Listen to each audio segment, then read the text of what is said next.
Minha Nossa Senhora, como eu amo estar errado. Vitória do Cruzeiro sobre o Atlético Goianiense fora de casa. Grandes, importantes 3 pontos. Colocando o Cruzeiro aí em quinta posição com um jogo a menos. Será que tá saindo melhor que a encomenda? Vamos lá, galera. Primeira coisa. Não esquece de dar o like. Vamos falar um pouco aí sobre o jogo do Cruzeiro com o Atlético Goianiense e Cruzeiro. O jogo foi em Goiânia. Falar um pouco sobre as perspectivas e o que está acontecendo até agora com o time. Vamos lá. Primeira partida com efetivamente a nova SAF no Campeonato Brasileiro, tá? A nova SAF tá mais ou menos posta desse jeito aqui. Dá uma moral lá pro pessoal do Baú do Cruzeiro que fez essa relação. Siga lá os caras, dá uma força neles. Vamos lá. Mas enfim, não vamos falar de SAF hoje. Vamos falar sobre o jogo com o Atlético Goianiense. Primeira coisa. Primeiro tempo do Cruzeiro. Muito abaixo, muito ruim. Poderia ter sido muito melhor. E eu acredito que isso acontece muito devido ao esquema tático que o técnico Seabra está utilizando. Tem alguns dos jogadores ali que ele está colocando em posições que eu realmente não acredito que são a melhor posição que aquele jogador consegue desempenhar. Se tá dando certo ou não, a gente fala aí sobre isso daqui a pouco. Eu quero falar uma parte específica do Seabra daqui a pouco, mas acontece que em algumas partes do campo a gente consegue ver os problemas que isso traz de forma muito clara e a gente consegue ver que é por causa disso, o esquema tático. Por exemplo, o tal do Lucas Silva, que a gente falou sobre ele no vídeo passado, eu falei que eu defendia ele, não vou defender ele esse jogo. Esse jogo contra o Atlético Goianiense ele foi muito mal, principalmente no primeiro tempo, mas é uma questão característica. Eu acho que ele poderia estar sendo mais bem utilizado fazendo outra função. Como assim? Ele tá numa posição onde ele tá trabalhando muito com o William pelo lado direito, e ele... O Lucas Silva é um jogador de característica lenta. Hoje, nessa temporada atual, ele tá sendo um cara muito lento, prende muita bola, tá demorando pra fazer passe. Isso eu vejo como algo negativo, tá? Eu não consigo ver um meio de campo que demora pra fazer passe como uma coisa positiva. Mas o grande problema disso é que o William é um cara rápido. Então ele tem dificuldade de acionar o William. E aí ele não consegue funcionar bem, o Lucas Silva não consegue passar bem a bola para ele, fica ali uma coisa meio travada, meio truncada, uma coisa que poderia estar funcionando muito melhor, mas não tá por características próprias dos jogadores. Mas nesse caso eu vou ter que falar, o problema é o Lucas Silva nesse contexto. Ele não tem uma característica que ajuda a acionar ele ali. Eu prefiro o Lucas Silva mais centralizado, fora ali das extremidades, mas, enfim, eu não sou técnico de futebol, né? No dia que eu estiver recebendo pra fazer esquema tático, aí a gente conversa. Por sorte, a gente volta bem melhor no segundo tempo. Segundo tempo, a gente consegue ali encontrar um gol que não é encontrado, ironicamente. Eu vejo que o Cruzeiro merecia, de fato, aquele segundo gol. Tava agredindo muito mais, tava fazendo as oportunidades valerem muito mais a pena. E a sorte é que a gente tem um cara que eu não canso de rasgar elogios pra ele. A gente tem o Matheus Pereira. Matheus Pereira é um cara diferente. Ele é um cara que, quando tudo dá errado, bota a bola no pé dele. Que a chance dele fazer alguma coisa ali e desequilibrar pro lado do Cruzeiro é muito grande. Não foi diferente dessa vez. E, de novo, como eu amo estar errado. Falei aqui antes, o Matheus Pereira não é um grande goleador, não é um grande finalizador. E o cara me mete um chute desse de fora da área, consegue marcar, fazendo 1-0 pro Cruzeiro, trazendo os 3 pontos. 3 pontos na mão dele ali, porque foi ele que fez o gol. O cara ele faz a jogada sozinho, chuta de fora da área, consegue limpar o zagueiro e faz o gol. Cara, deu nele, é gol. É isso. Mas, de novo, acho que o Matheus Pereira ainda poderia estar rendendo mais por os motivos que eu falei agora há pouco. O esquema tático não favorece o Matheus Pereira. O Matheus Pereira está jogando hoje como centroavante, como goleador, como pessoa que finaliza, e essa não é a função dele. Eu acredito que se a gente trazer o Matheus Pereira um pouco mais para trás, ser mais armador e a gente tiver um 9 de ofício dentro de área, como o próprio Dineno está sendo, só que o Dineno está machucado, os dois vão render muito melhor. Quem sabe aí, com uma nova contratação aí no meio da SAF, será que o Gabigol vem? A gente consegue um rendimento melhor aí, mas eu acho que o Matheus Pereira ele funciona melhor com alguém para finalizar para ele. Mas de resto, cara, melhor jogador do time, disparado mais uma vez. Só que não foi o craque da partida, ironicamente.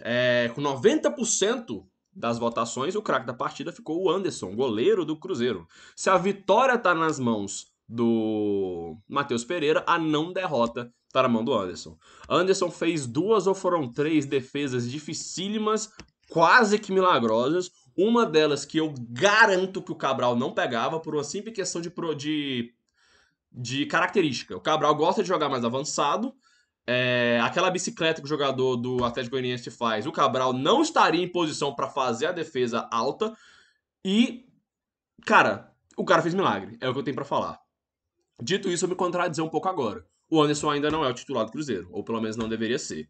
Por mais que ele tenha feito uma partida muito boa, uma partida com grandes defesas, eu ainda não sinto a confiança que um goleiro tem que passar.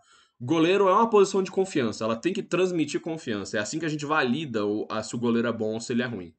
E existem algo, principalmente na saída de bola, ele deixa muito a desejar ainda. Eu acho que falta lapidamento. Eu acho que com potencial de defesa, ele é muito bom, mas precisa melhorar ainda questões de fundamentos. Ele passa um susto, fez um toque dentro da pequena área com o atacante na frente dele.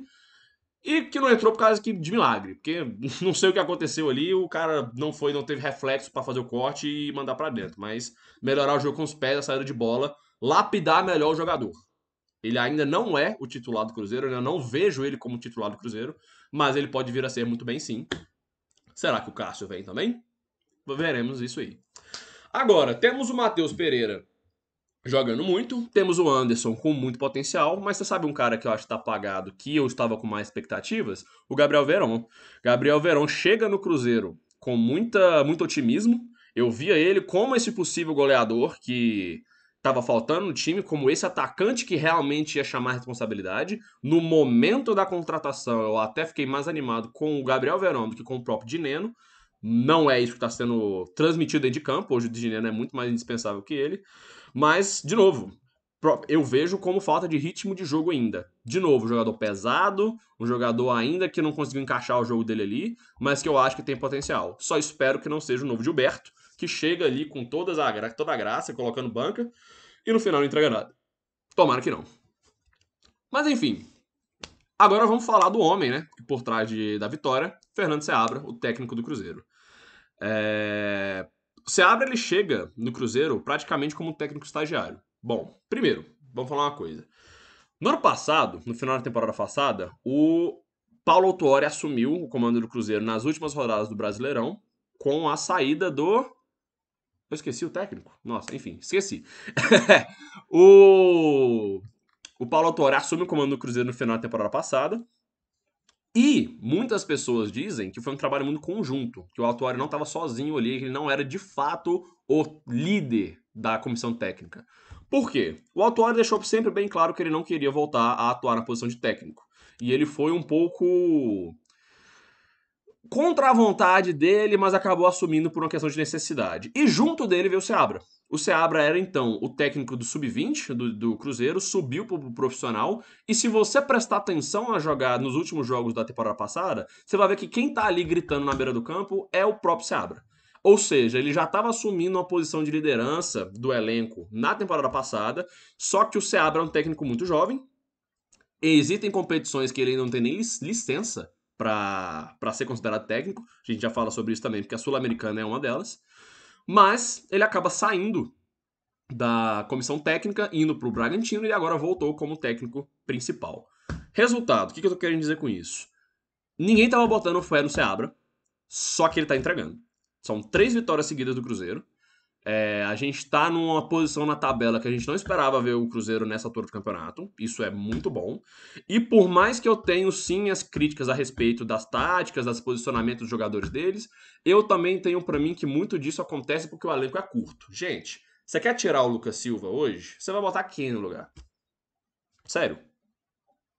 Eu não sei. O elenco hoje ele é muito curto. As pessoas que estão no banco, os jogadores que estão no banco, eles não rendem tanto quanto os jogadores que estão lá.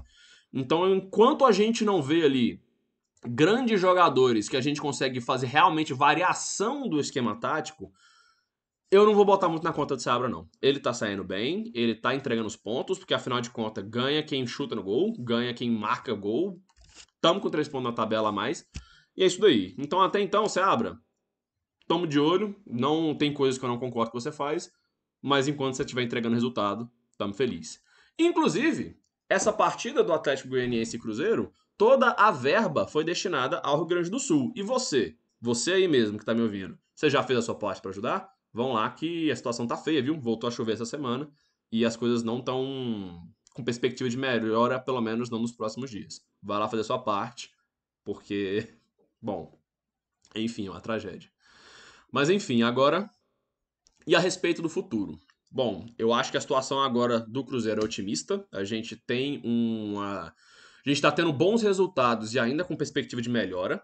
E a gente está vivo ainda na Sul-Americana. Quando chegar a janela de transferência, a perspectiva é que o time seja muito reforçado, que venham novos jogadores, jogadores de peso, contratações fortes.